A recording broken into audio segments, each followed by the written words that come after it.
Oke, saya izin share screen ya, Mbak Rani. Assalamualaikum warahmatullahi wabarakatuh. Selamat siang semuanya.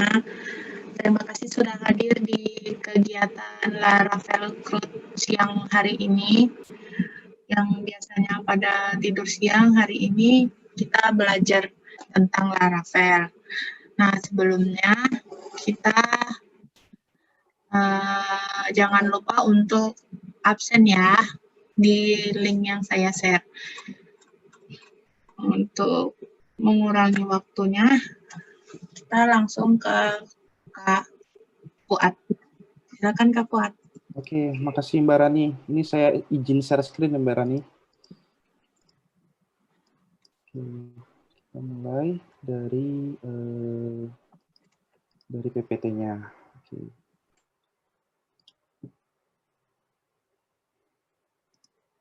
Oke. Nah, jadi pada kesempatan kali ini, selamat siang teman-teman. Assalamualaikum warahmatullahi wabarakatuh. Terima kasih pada teman-teman, untuk teman-teman yang menyempatkan waktu untuk ikut sharing session ini, atau ngikutin kita belajar sama-sama tentang Laravel gitu. Nah, jadi materinya Laravel CRUD with Service and Repository Pattern. Jadi kita akan membahas tentang modern Laravel, maksudnya lebih tepatnya modern PHP yang ada sekarang.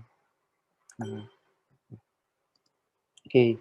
Nah, sebelum itu kita kenalan dulu. Jadi saya Fuad, saya full stack developer di salah satu startup fintech di Indonesia, Investri. Pengalaman saya di coding sudah 4 tahun.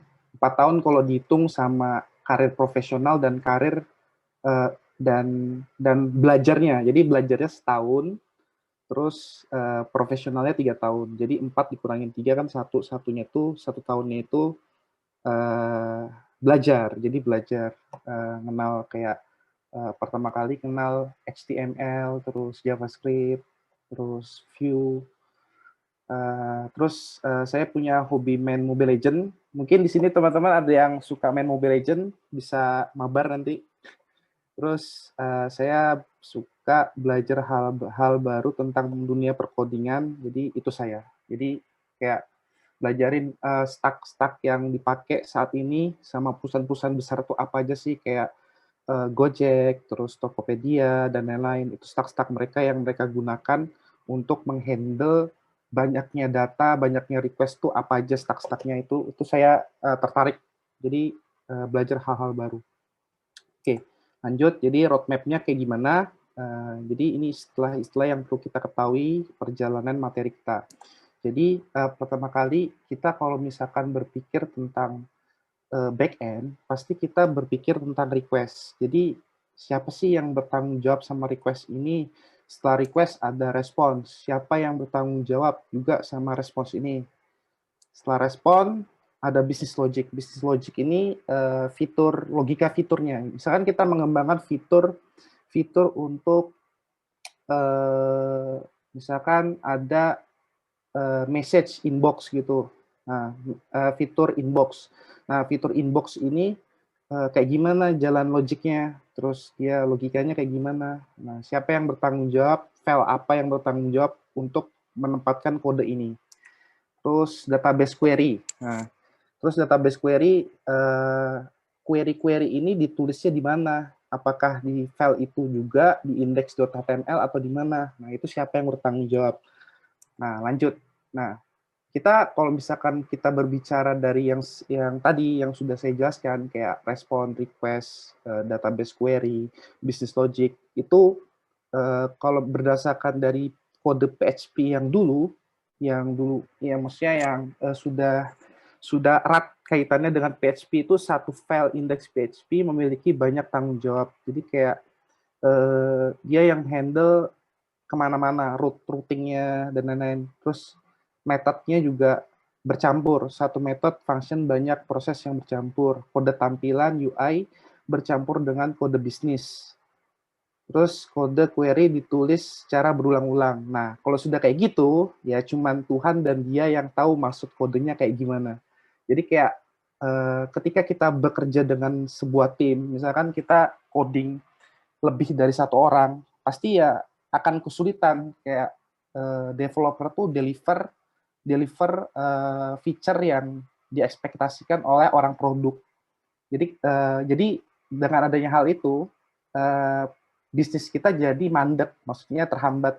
Yang harusnya minggu depan sudah bisa di production, sudah bisa dipakai untuk orang banyak, malah terhambat karena proses pengembangan yang lama, karena kodenya jadi spaghetti atau semeraut. Nah, example case-nya kayak gini. Ini kan jadi bercampur ya, antara proses query dengan tampilan ini saling bercampur. Ini harusnya dipisah. Yang baik, kode yang baik itu dipisah. Example case yang kode PHP yang dulu kita kenal. Nah, kode PHP yang kita kenal sekarang itu jadi PHP itu juga mengalami transformasi ya, kayak revolusi atau evolusi ke bahasa yang bisa handal. Jadi ya bersaing juga dengan Java, Node.js, itu juga PHP tetap bersaing kok. Jadi PHP itu yang sekarang itu sudah bisa MVC, terus dia fleksibel, ekspresif karena PHP bahasa yang dynamic typing. Jadi kita nggak perlu capek-capek nulis kalau misalkan orang yang pengen simple, maksudnya pengen yang simple dan cepat untuk MVP. MVP itu minimum valuable product, itu biasanya istilah yang dipakai ketika kita ngebuat sebuah startup, ngebuat sebuah sistem, dan fiturnya itu minimal, kita minimum. Itu cocok digunakan PHP karena cepat ya. PHP itu cepat mengembangkan aplikasinya, terus cepat juga cari developernya karena developer PHP itu banyak. Terus selain itu memiliki banyak pilihan framework modern kayak Laravel, Lumen, Slim, Symfony, dan PHP yang kita kenal sekarang itu juga sudah bisa handling sebagai API server. Nah, kurang lebih kayak gitu. Nah, case-nya ini contoh kode yang sudah rapi, yang modern, lebih modern. Jadi ini salah satu bagian dari kode dari controller. Ini jadi store. Jadi di controller itu kayak gini. Ini kan terpisah, jadi nggak ada tampilannya di sini. Tampilannya terpisah, benar-benar terpisah. Jadi controller itu dia bertanggung jawab terhadap request. Ini request yang masuk. Nah, lanjut, nanti itu kita bahas lebih lanjut. Nah, kita pada sharing session ini, kita arsitektur case-nya kayak gini. Jadi, kita ngebahas Laravel yang dia sebagai API server. Nah, jadi API server itu kayak gimana? Jadi API server itu back-end yang bisa digunakan multi-platform. Jadi kayak PC, ini untuk browser ya, web app base ya. Nah, terus untuk native desktop-nya juga bisa, terus untuk iOS, Android, mobile bisa gitu. Cuman beberapa kasus ada API yang khusus didesain untuk mobile. Nah, itu kan cuman ya nggak masalah sih untuk dua gitu, cuman itu yang jelas cost-nya lebih banyak. Lebih banyak cost yang dibutuhkan untuk kalau misalkan kita ngebuat API server khusus untuk mobile. Gitu. Oke, lanjut. Jadi kita case-nya untuk sharing session ini lebih ke API. Oke, lanjut. Nah, kita mulai deep dive with controller, model, service, and repository. Nah, controller itu apa? Tadi yang saya bilang bertanggung jawab terhadap request yang datang. Jadi kayak request-nya dia mau di filter request only apa, formnya yang inputannya, body-nya atau JSON-nya yang diambil. Bertanggung jawab terhadap respon yang akan dikembalikan klien. Nah, dia return-nya di dalam bentuk JSON kah atau dalam bentuk HTML. Cuman kalau misalkan dia merupakan API server, berarti return-nya harus JSON gitu. Bertanggung jawab terhadap validasi input form. Contoh kayak name itu dia tipenya harus string, terus email itu tipenya harus ada emailnya, ada ad-nya harus valid, kayak gitu-gitu. Terus bertanggung jawab memanggil service yang dibutuhkan. Jadi service yang dibutuhkan itu kayak kita manggil bisnis logiknya yang dibutuhkan sama si controller ini apa yang untuk memproses datanya. Oke, lanjut. Model. Nah, di model ini jadi kayak semacam kelas yang merepresentasikan sebuah table. Jadi kita kan biasa di MySQL itu kan ada table ya. Nah, table. Nah, di dalam Laravel itu kita melakukan pembentukan tabel, maksudnya melakukan pemanggilan table itu proses query itu dari model. Model itu sebagai istilahnya itu ORM-nya, Object Relation Mapping. Itu nanti bisa di search di Google, teman-teman bisa search di Google. Jadi model itu jadi kalau misalkan di Laravel itu namanya dia pakai Eloquent ORM. Jadi dia bertanggung jawab terhadap query relasi, bertanggung jawab terhadap table. Jadi kita bisa nge-query where, find, get, dan lain-lain dengan ORM-nya si Laravel Eloquent ini. Nah, setelah itu service. Nah, service bertanggung jawab terhadap bisnis logic. Proses bagaimana sebuah fitur itu berjalan, tempat query database dipanggil melalui repository dan lain-lain. Jadi kayak service ini wrapper-nya lah, istilahnya kayak tempat di mana lebih tepatnya application layer. Nah, application layer. Nah, kalau repository ini dia database layer. Ya, tempat menulis query agar bisa digunakan secara berulang. Jadi kayak keep dry, do not repeat yourself. Jadi kayak kita nggak perlu nulis query yang berulang-ulang terus. Nah, ini repository juga merupakan wrapper dari model. Nah, how to write service and repo. Jadi pertama kali yang perlu kita mulai ya, kalau misalkan coding itu kita cari tahu masalahnya dulu apa, habis itu requirement-nya seperti apa, setelah itu cari solusinya secara komputasi. Secara komputasi itu lebih tepatnya kayak, wah ini gimana ya, kita pakai struktur datanya gimana ya, pakai array kah, atau pakai objek kah, atau gimana, terus relasi ke database-nya kayak gimana ya. Nah, terus apakah fitur ini dia modul baru atau mengembangkan modul yang sudah dibuat, yang sudah ada. Terus desain table di sisi database, setelah itu kita tulis migration file-nya, setelah itu tulis model, tulis repository, tulis route, tulis controller, tulis service, dan sudah selesai. Fitur itu jadi. Jadi back-end-nya, dari sisi back-end-nya jadi. Nah, sudah selesai. Nah, sekarang kita, saya mau lebih, apa ya namanya, mau nunjukin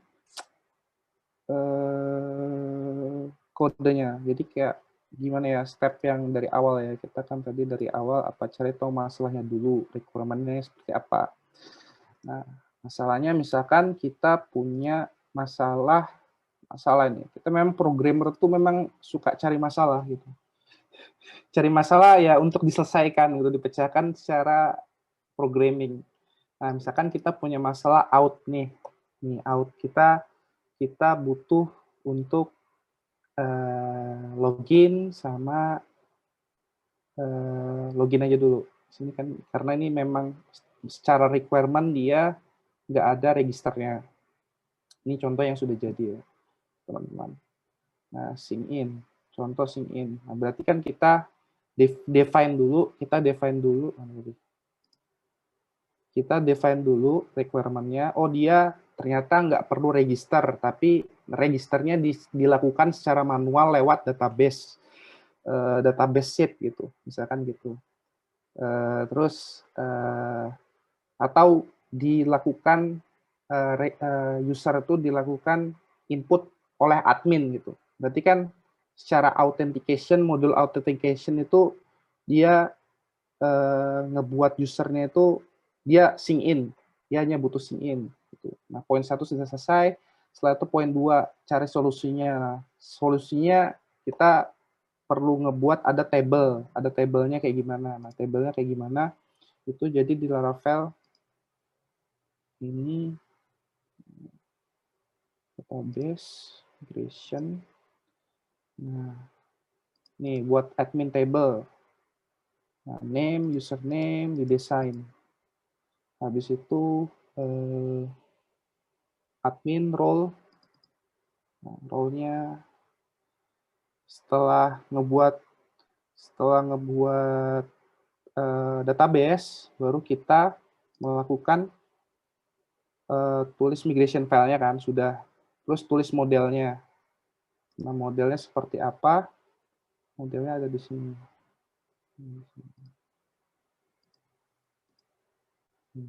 Ini. Kayak gini kan. Dia bertanggung jawab terhadap table. Nah, nih. Dan relasi. Dan bertanggung jawab terhadap relasi. Jadi, satu admin memiliki satu role. Gitu. Nah, satu ke satu. Setelah itu, model. Setelah itu kita tulis repositorinya. Nah, repositori ini kegunaannya apa? Selain dia sebagai wrapper dari model, repositori ini dia memudahkan kita untuk supaya tidak menulis kode secara berulang-ulang. Jadi kayak contohnya kayak gini nih. Kita cari dari username. Berarti kan kita hanya menulis query sekali nih, tapi nanti bisa dipakai berulang kali ketika suatu saat ada kode yang membutuhkan untuk query find by username kayak gitu. Nah, jadi memang benar-benar clean ya. Jadi admin repository. Nah, setelah kita tulis repositorinya, query-nya yang dibutuhkan apa untuk nyari query database-nya, kita tulis route-nya. Nah, kita tulis route-nya. Routes di API. Nah, ini kan ada API ya. Tadi kan kita ada modul out ya untuk sign in. Nah, kita masuk ke sini. Nah, ini dipisah. Jadi kayak kalau ini gimana ya? Ini supaya ya lebih rapi aja sih, kayak per modul gitu.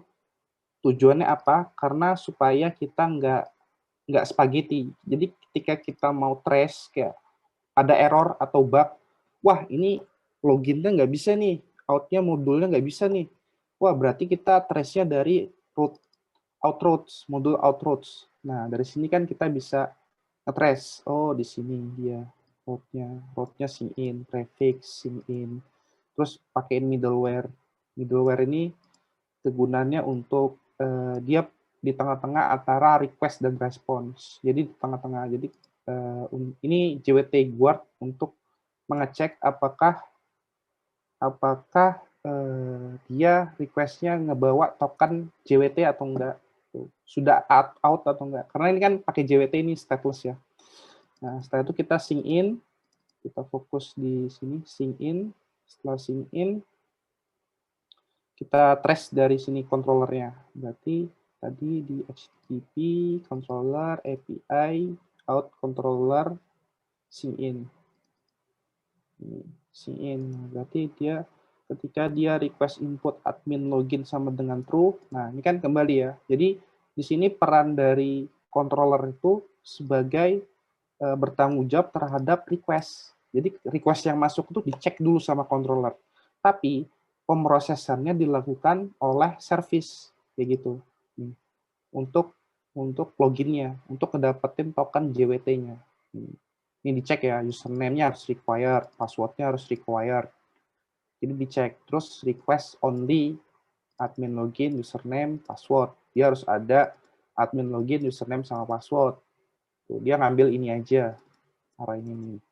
Nah, setelah itu kalau misalkan dia validate-nya files, dia response statusnya 422.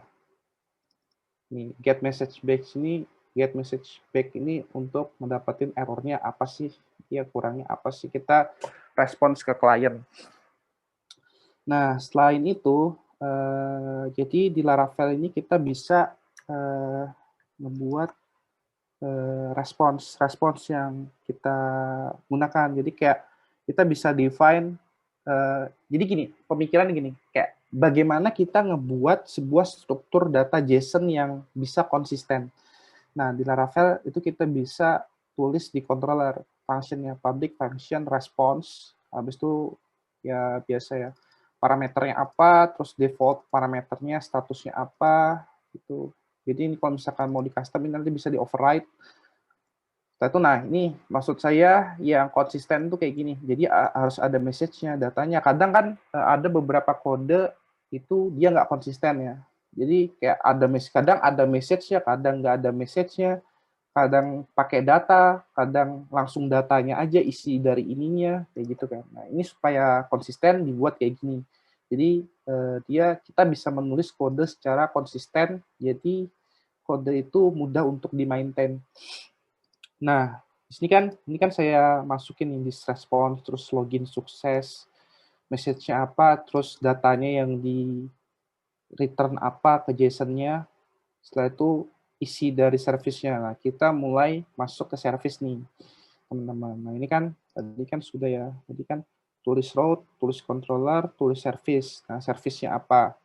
Nah, kita nulis service. Jadi jadi Laravel itu sebenarnya sudah ada yang namanya dependency injection.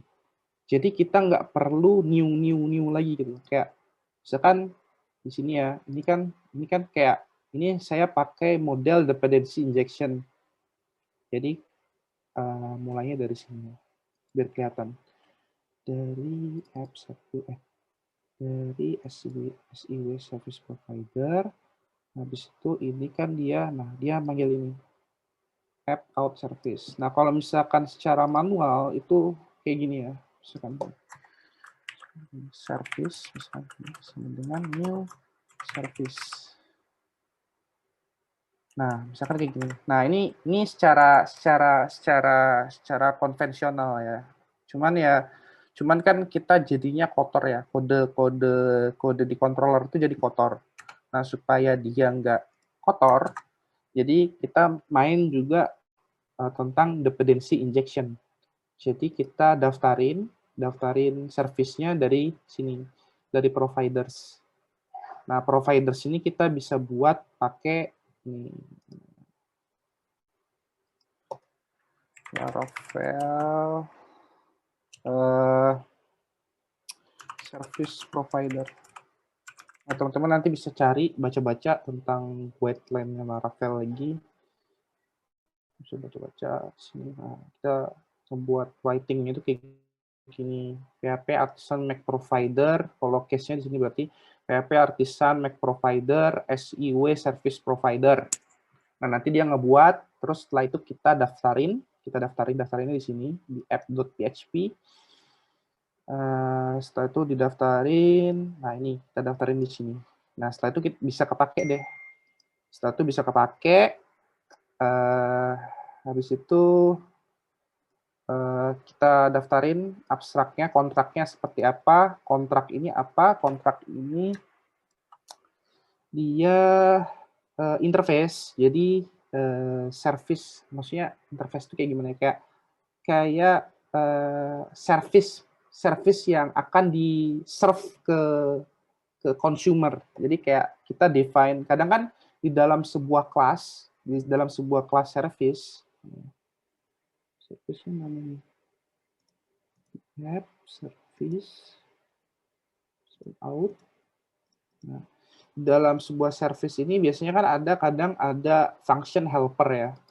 Nah, function helper kayak dia private function untuk misalkan ini dipisah jadi function. Nah, kita membutuhkan. Nah, nanti jadi ketika kontrak ini yang dipanggil, jadi nanti dia akan melakukan serve terhadap kelas ini aja, function ini aja.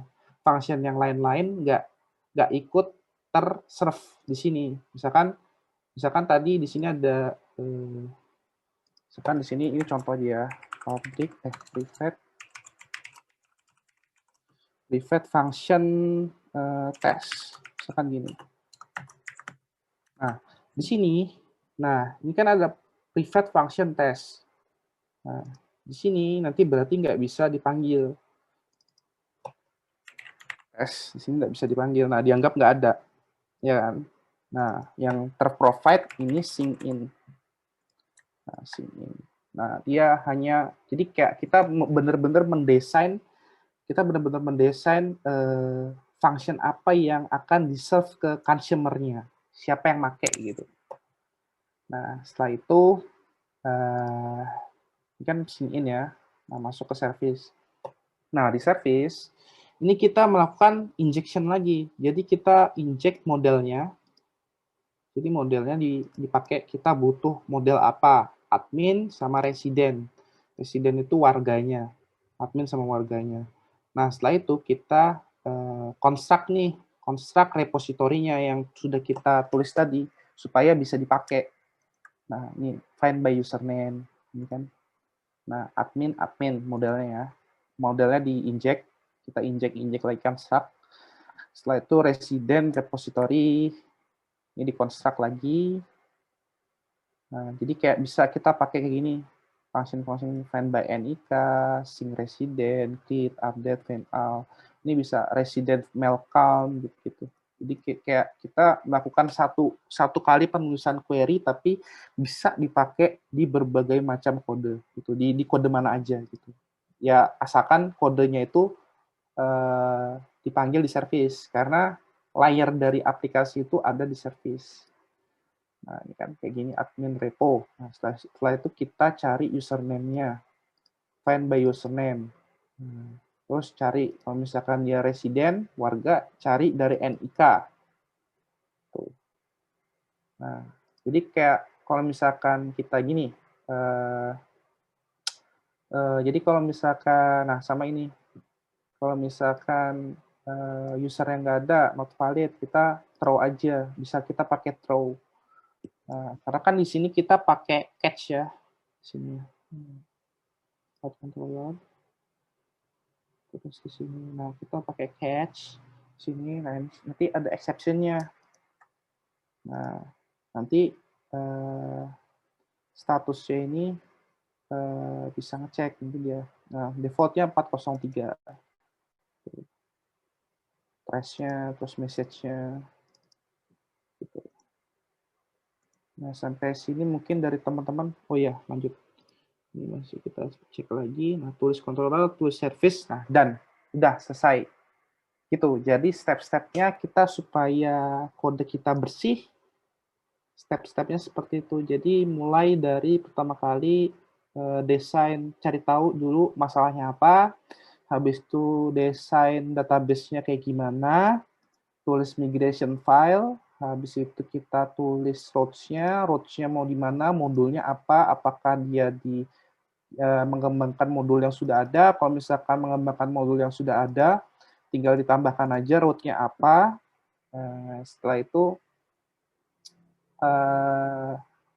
setelah routes, kita tulis controller kayak gimana, controllernya. Dia kembali lagi, apakah dia melakukan yang sudah ada, mengembangkan yang sudah ada, atau membuat modul baru. Setelah itu,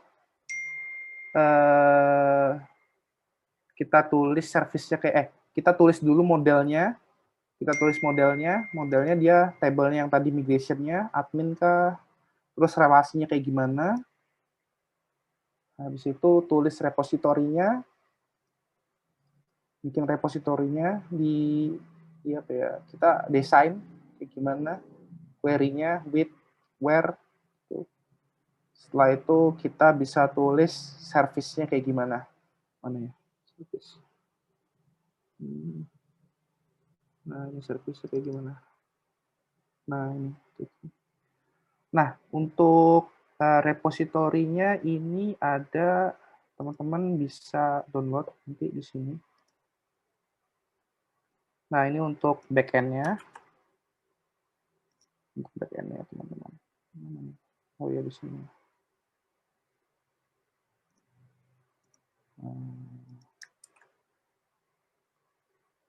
Nah, ini backend-nya.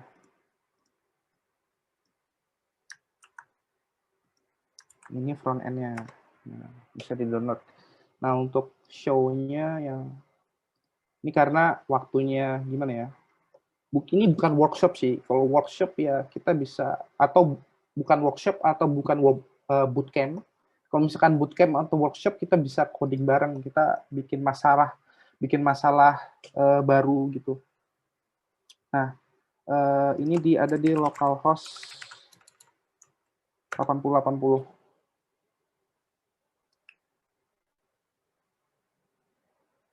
Nah, jadi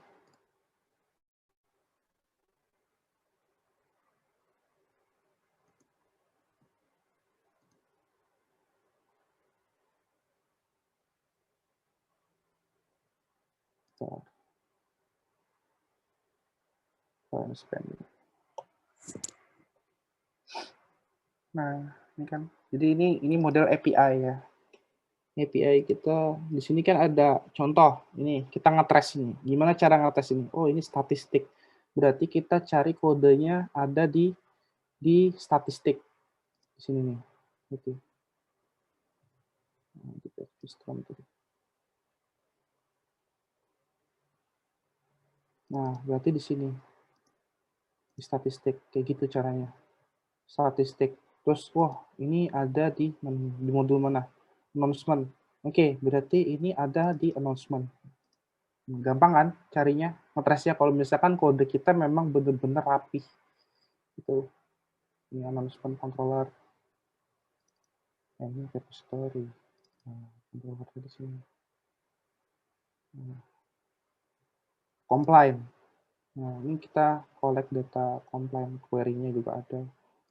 Nah, ini API. Ini yang nanti bisa di apa ya? Di consume juga sama mobile. Jadi nggak hanya web aja, jadi mobile juga bisa nanti. Gitu. Kira-kira. Nah, sampai saat ini ya kita saya buka sesi tanya jawab sih buat teman-teman. Buat teman-teman yang mau bertanya, boleh di chat. Nanti saya jawab. Oh ya, sambil menunggu pertanyaan, saya mau sedikit share tentang saran pengembangan sih. Jadi ini gimana ya? Saya juga makasih banyak buat Dilo ngasih kesempatan saya untuk sharing session tentang Laravel ini, sharing tentang Laravel ini. Selain itu juga saya ya gimana ya, bagi-bagi ilmu lah terhadap ya perjalanan saya selama 3 tahun ini karir profesional. Jadi ya saran pengembangan diri bagi yang ingin berkarir sebagai developer atau programmer ya, itu ya pertama disiplin. Jadi kayak kita tuh ya programmer tuh dituntut untuk disiplin. Contohnya kayak disiplin penamaan variabel gitu. Penamaan variabel itu harus matching dengan masalahnya kayak gimana. Terus itu dibiasakan. Jadi kayak harus disiplin. Karena kalau misalkan sudah terbiasa nanti results-nya itu bakal kerasa. Kode kita bakal bersih gitu. Kita bakal ya bersaing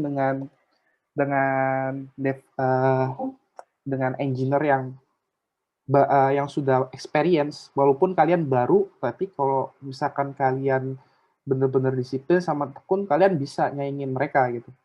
Disiplin, terus kayak disiplin waktu, kayak misalkan meeting itu datang itu tepat waktu gitu. Karena pengalaman ada ya adalah gitu. Jadi ya dia memang jago gitu, misalnya pintar, berbakat coding, tapi dia nggak disiplin gitu. Nah, ujung-ujungnya apa ya? Ya bisa berujung PHK. Ya, jadi kayak bener-bener ya disiplin itu penting. Ya percuma aja kalau misalkan kalian pinter, kalian berbakat, tapi kalian nggak disiplin, terus nggak tekun, terus malas. Ya susah gitu. Karena kerja itu nggak apa ya, nggak modal tentang pinter aja gitu. Jadi harus disiplin, tekun, jangan malas belajar, terus cari tahu stack teknologi yang lagi tren kayak gimana, update pengetahuan, jangan terlena dengan zona nyaman, jangan sombong ngerasa paling jago. Gitu.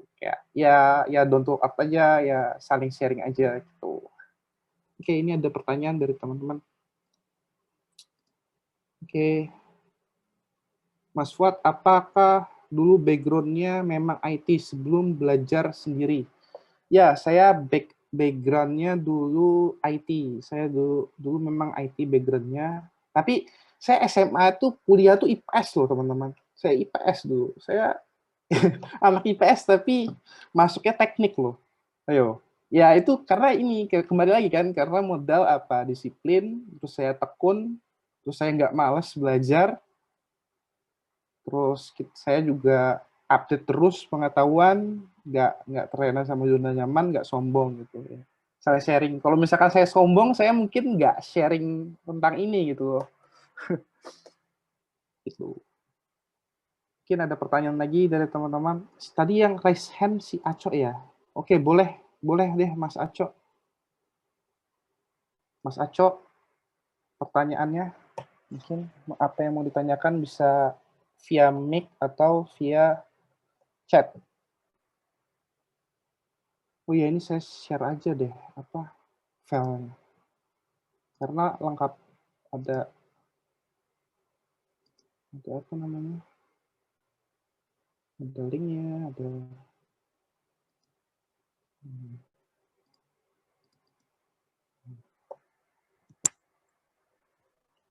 request bootcamp Laravel dong Mas, biar bisa sama-sama start dari awal dan paham apa yang dibicarakan sembari perjalanan belajar.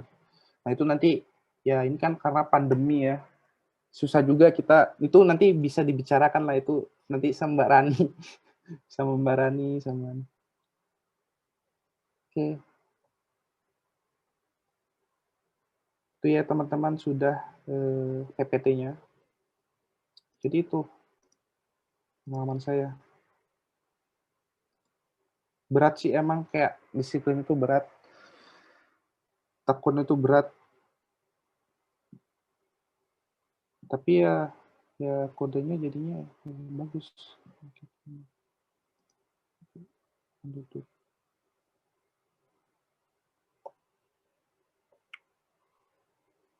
Masih penting ini laptop saya masih kentang nih, makanya kayak delay karena sambil apa, streaming Zoom kan.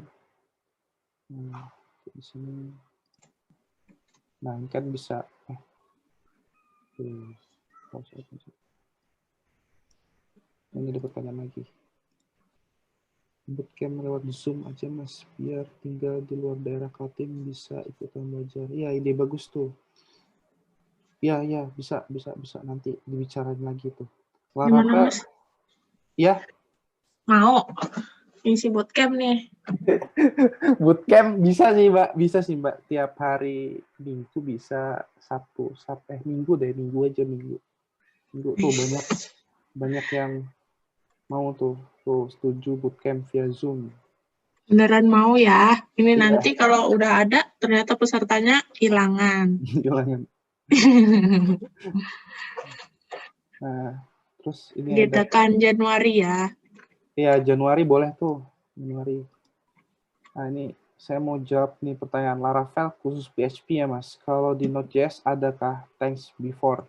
Wah, Laravel itu dia engine-nya PHP. Jadi sebenarnya ada hal yang menarik. Jadi Laravel itu dia engine-nya itu sebenarnya pakai Symfony.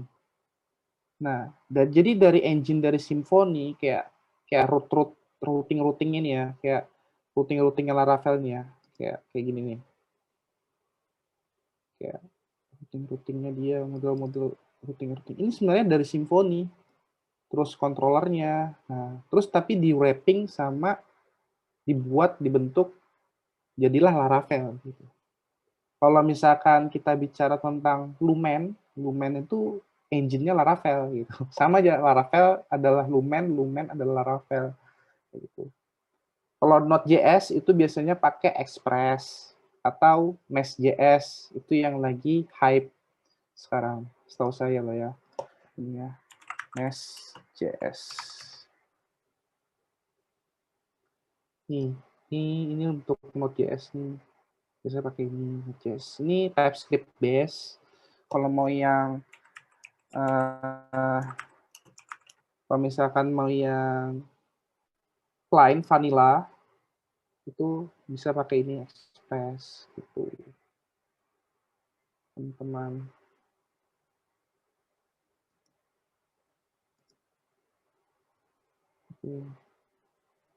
Tapi kalau bisa enaknya weekend Sabtu dan Minggu bisa, ya Minggu tuh bisa sih. Ya, misalkan mau. Ya, teman-teman ada pertanyaan lagi mengenai teknisnya atau ada pertanyaan kenapa sih service itu kegunaannya apa gitu, kayak kenapa sih kita harus nulis service gitu. Terus kenapa kok harus pakai ada service provider gitu.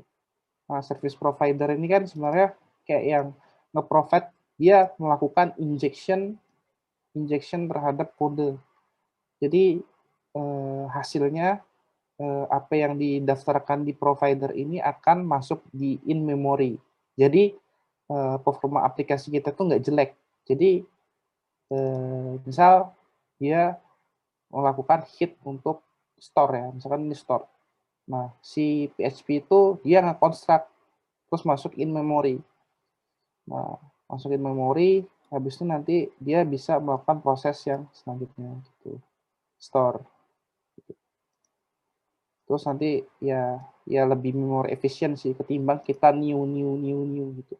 Dan kodenya juga lebih rapi. Oke, kalau misalkan nggak ada, saya stop share, saya kembalikan ke Mbak Rani. Oke, ya, nih Mas Yudi, ada Adonis JS Framework Node.js yang sama struktur projectnya dengan. Ya betul itu, ya Adonis itu dia kayak cloningannya Laravel, tapi sebenarnya dia bukan Laravel. Jadi kayak persis sama kayak model dari sisi controller ya, kayak ngebuat kontrolernya, saya pernah itu pakai Adonis. Cuman dari sisi performa itu kayak gini, kayak masih lebih baik model-model NES atau Express untuk dari sisi performa. Tapi kalau misalkan dari sisi pengen kayak flavor penulisan code yang kayak Laravel, itu bisa Adonis bisa jadi pilihan. Saya kira seperti itu.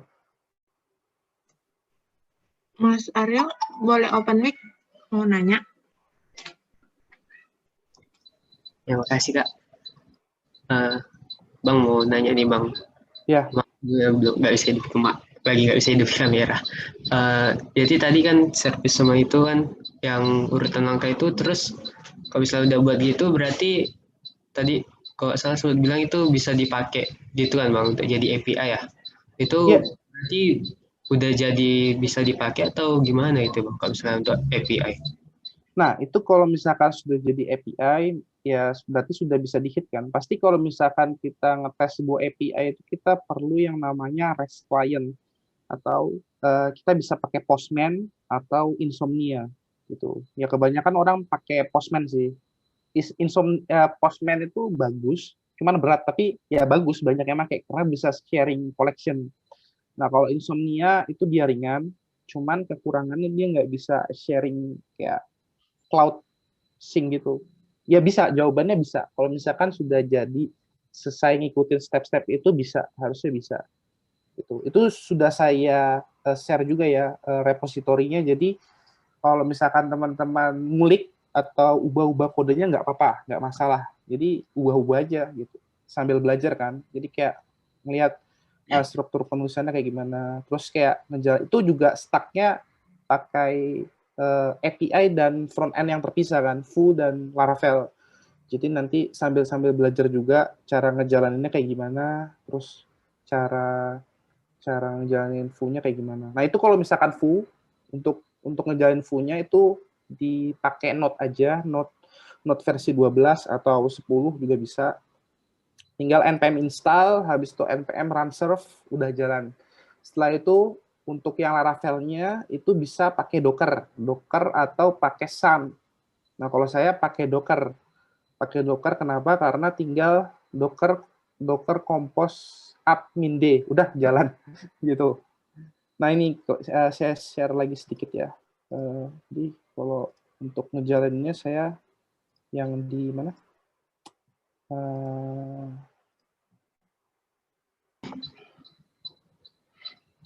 Di yang Laravel ini saya pakai Docker. cd core /php/backend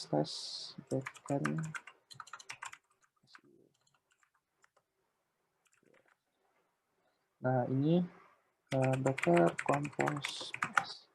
Nah, ini kan ada proses-prosesnya. Nah, ini ada app-nya, terus DB-nya, terus ning-nya.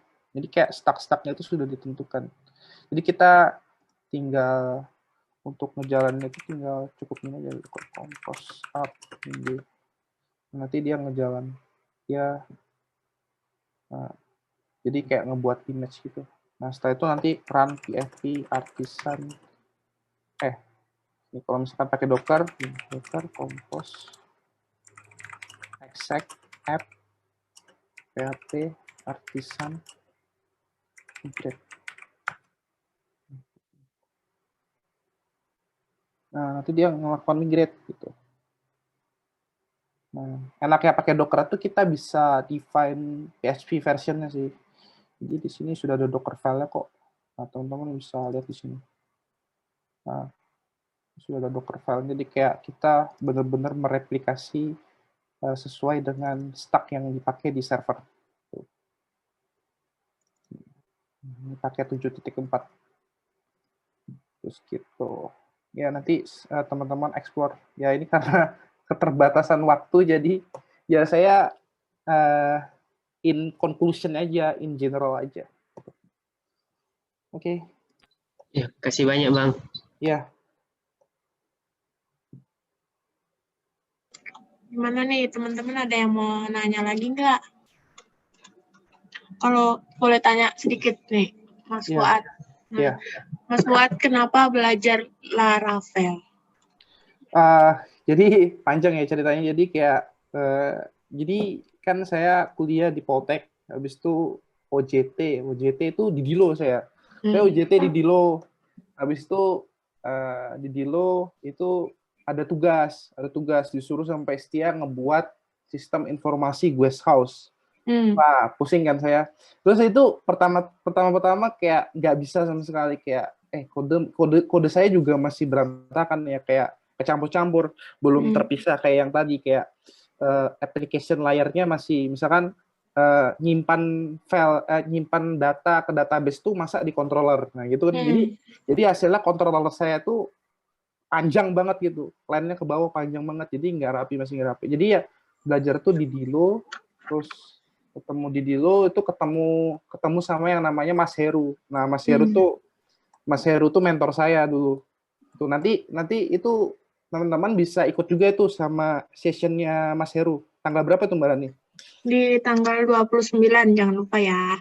Nah, tanggal 29 itu ada Mas Heru, jadi ngebawain dia tentang TypeScript. Nah, itu beda. Ini kalau saya kan PHP ya, kalau Mas Heru dia ngebawain tentang TypeScript. Nah, gitu. Jadi ya pengalaman kenapa bisa belajar Laravel ya karena ya terpaksa nyemplung danau gitu. Karena jadi keterpaksaan awalnya jadi malah jatuh cinta ya. Ya, memang kebutuhan gitu untuk belajar Laravel. Dan ujung-ujungnya kan ya karena saya bagus bisa ngebuat sistem pakai Laravel, akhirnya saya ada tawaran kerja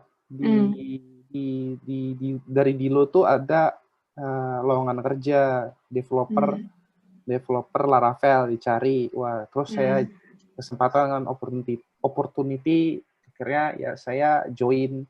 Setelah itu join, habis itu ngembangin lagi, terus nambah kerja part-time, freelance, ngerjain project-projectan di Malaysia, Singapura. Habis itu, ya itu Laravel juga, buatnya tentang Laravel. Habis itu, ya terus nggak lama, karena berkembang kan, channel itu berkembang dengan seiring berjalannya kita beranikan diri untuk challenge diri sendiri. Habis itu ada tawaran gitu. Ada tawaran kerja dari teman yang sempat proyekan di Malaysia itu. Habis itu tawaran kerja. Habis itu ya sampai saya sekarang ini saya akhirnya kerja di Investri. Asik. Ini ada yang nanya nih satu. Jadi channel itu penting. Boleh minta tolong dijelasin tentang Laravel Assessor Mutator enggak? Oh iya, jadi Laravel Assessor Mutator itu yang biasa dipakai di model. Jadi kalau misalkan kita mau mutating data, mutate sebuah data, misalkan kita mau change formatnya ke UTC 0. Padahal kita sudah save datanya UTC plus 7 gitu. Misalkan time Jakarta, kita mau mutate ke 0, normalin. Atau enggak gini, dari UTC 0 ke UTC localization-nya dia, lokasinya dia. Itu bisa pakai aksesor sama mutator.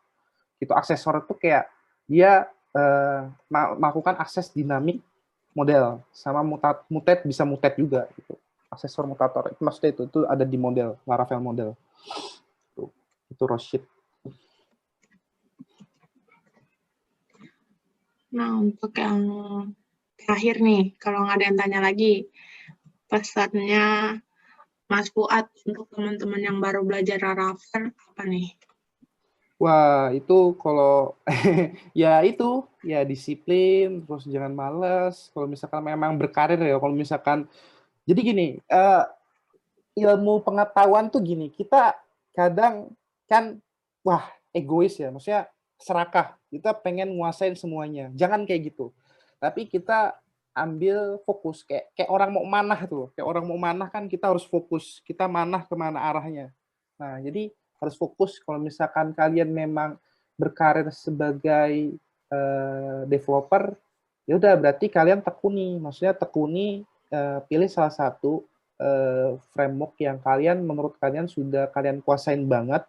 Setelah itu go profesional, maksudnya ambil karir profesional dengan modal skill bahasa pemrograman itu. Setelah itu kalian ambil pengalaman kerja sekitar 2 tahun. 2 tahun habis itu setelah itu kalian belajarin bahasa baru. Sembari itu kalian belajarin bahasa baru kayak bisa ambil bahasa kayak Java, setelah itu JavaScript. Nah, setelah kalian ngerasa kalian sudah mandek di kerjaan itu, kalian scale lagi, ambil tantangan lagi, kerja lagi. Kerja di pakai yang modal yang skill yang baru itu gitu. Jadi kembali lagi itu ilmu pengetahuan tuh jangan kalian full semua harus mengerti. Kalian tuntut diri kalian harus full semua mengerti, jangan. Tapi ada yang ilmu pengetahuan itu kayak sekedar tahu. Jadi kayak sekedar tahu terus middle habis itu advance. Kayak misalkan berarti kalau misalkan kalian seorang web developer berarti kalian harus advance pengetahuan mengenai konsep dari web application gitu kan kalau web developer. Tapi kalau misalkan kalian pengetahuan tentang masak gitu, misalkan masak gitu. Berarti kalian hanya sekedar tahu aja, oh masak tuh kayak gini. Berarti kayak oh masak sayur bening berarti harus pakai bawang putih, sayur, habis itu bawang merah, udah kan gitu kan. Sekedar tahu aja lah, maksudnya sekedar tahu enggak se-advance yang harusnya enak banget gitu enggak. Itu aja sih, Barani. Terima kasih buat Mas Fuad waktunya. Nah, untuk teman-teman boleh minta waktunya sedikit untuk isi form yang ada di chatbox ya, linknya saya kirim supaya untuk kegiatan selanjutnya apa sih yang kalian mau pelajarin bisa kita ambil dari survei itu. Nah, jangan lupa nih karena banyak yang mau ada Laravel, kita coba agendakan di Januari 2021 ya, Mas? Ya, siap. Sip. Jadi, terima kasih buat teman-teman yang sudah join hari ini. Jangan lupa untuk isi surveinya, link record dan materinya. Oh ya, tadi materinya sudah di-share sama Kak Fuad di chatbox ini. Ya, di chatbox. Untuk link recordingnya hari Senin, insya Allah. Kurang lebihnya saya mohon maaf. Assalamualaikum warahmatullahi wabarakatuh. Semoga bermanfaat kelasnya hari ini. Amin. Ya, thank you guys, thank you. Assalamualaikum. Terima kasih buat teman-teman.